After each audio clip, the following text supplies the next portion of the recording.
No one can stop Uganda's oil pipeline, says Museveni. Museveni avuddemu eddoboozi n'akuba emmeeza n'agamba nti tewali n'omu ssaawa zino asobola kuyimiriza nteekateeka ya Uganda kubeera nga efuna pipeline oba omukutu ogutambuza amafuta.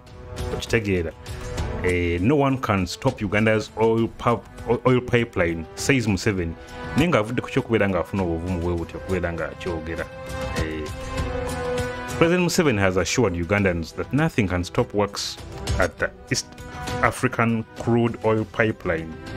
The European Union Parliament in Brussels, Belgium, on Thursday voted to pass a resolution that seeks to compel Uganda, Tanzania, and French company Total Energies to delay development of the crude oil pipeline for at least a year over claims of human rights violations in the area it passes.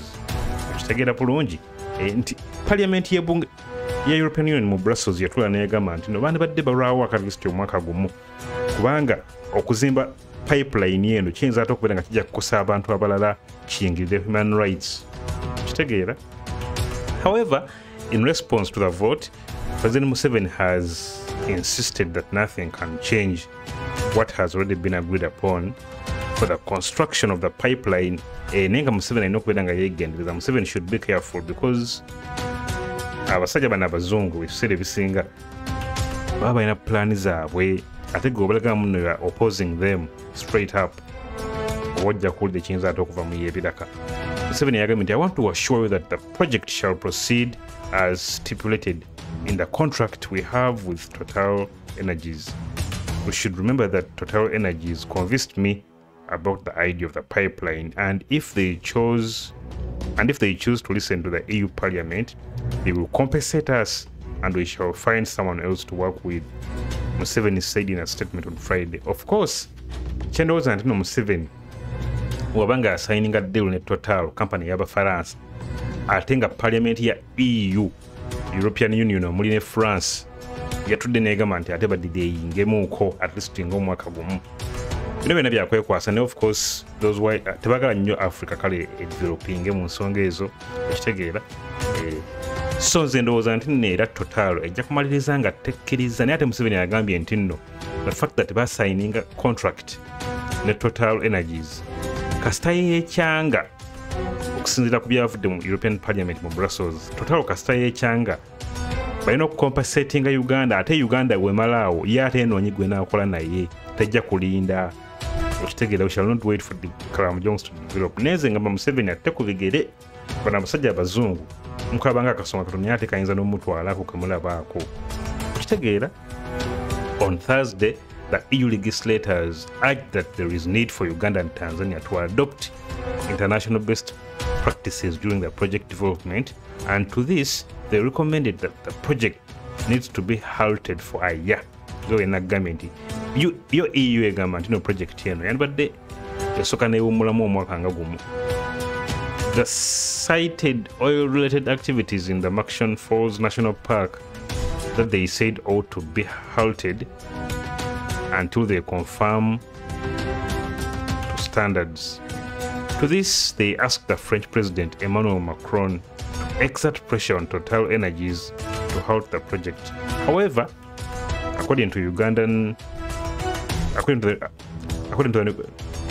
president, the project will continue according to the plan. Okusinziira ku mukulembeze w'eggwanga erya Uganda yagamba nti project eno yagenda mu maaso. Either way, we shall have our oil coming out by 2025 as planned. So, people should not worry, he said. This is about the pipeline.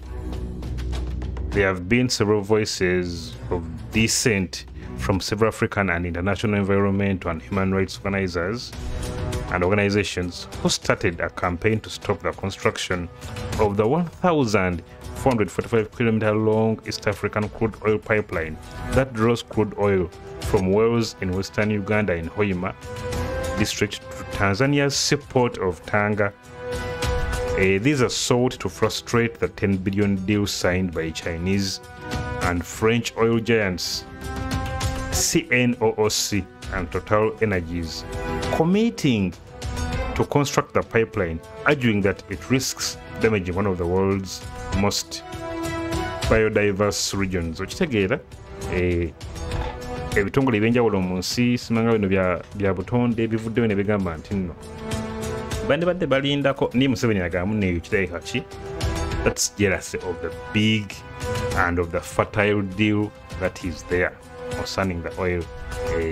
This had sought to frustrate the 10 billion deal we Nagandi. Deal erimu aba China, erimu n'aba France. Okitegeera. Under their Stop ESCOP campaign, the activists have carried out a number of activities to frustrate the pipeline, including writing to several would-be financiers of the project not to fund it. It was also reported that several international insurers had distanced themselves from insuring the 1,445-kilometer-long pipeline. Now, insurance companies as international nazo zeesambye the project yeno. However, last month, Uganda's Insurance Regulatory Authority, IRA Chief Executive Officer Ibrahim Kadunabi Lubega said the process of insuring the pipeline is now done. Nenga insuring a pipeline niyo kiyinza okwabya insurance company okadduka nswekya yagala kakimanyi. We approved the oil and gas consortium after various players licensed dedicated resources to the creation of the insurance consortium that created the capacity of the consortium. When time came to underwrite the pipeline, it is the consortium we call ICOGU that underwrote and submitted to us to approve whether they have capacity or whether they are doing or whether what they are doing is the correct thing. I can confirm that ESCOP is fully insured to the extent of the information they submitted, Kaduna told journalists. Meanwhile, Total Energy's general manager Philip Grosch recently said whereas there are many detractors to Uganda's oil project in form of environmentalists, both locally and from the international community, they are committed to ensure the project is a success. Detractors of this project in Uganda are many. There are many more outside Uganda. But we want to prove them wrong in the sense that this development is good for the environment, for the communities, and the most vulnerable people in the country. We will prove them wrong that instead of being bad, this project is a big opportunity.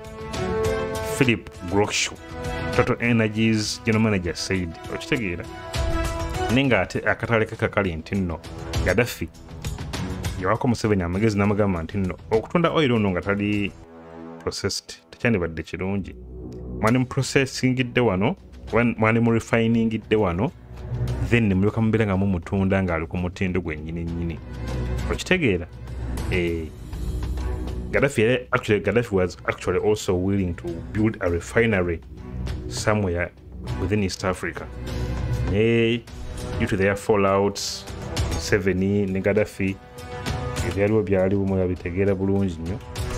That didn't go on. Naye nga kino ekintu ba investors okuva mu China n'Abafaransa ne bakirimu, ate nga ba environmentalists n'akakiiko ka European Union kagamba nti neno gundi erina okubeera ng'esooka n'erindako.